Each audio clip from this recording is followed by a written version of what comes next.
In the late 1980s, a Dutch programmer named Guido van Rossum wanted to make computers easier to talk to.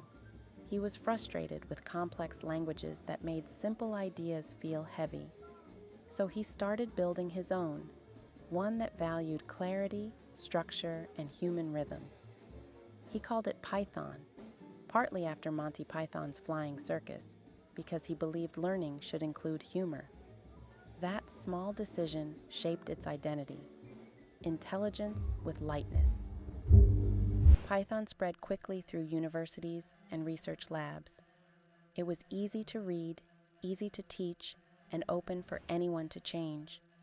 Engineers used it to automate tasks, scientists used it to study data, and artists used it to experiment with sound and color.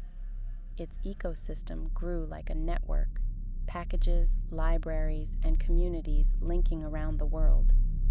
People weren't just using Python, they were building with it, teaching it, translating it into new contexts. Python's design made it more than just a tool.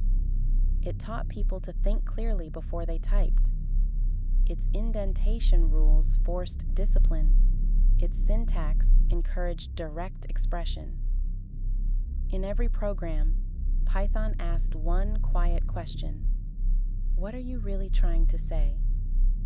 That's why data scientists, AI developers, and designers all use it differently, yet speak the same base language. Python became a mirror for thought, showing how humans organize logic. With growth came responsibility. Python began to power major companies, guide automation, and run artificial intelligence. It became both a creative tool and an instrument of control. In the wrong hands, clear code could produce opaque systems, algorithms that decide without explaining. So Python's community built rules, ethics, and open source structures to keep it accountable.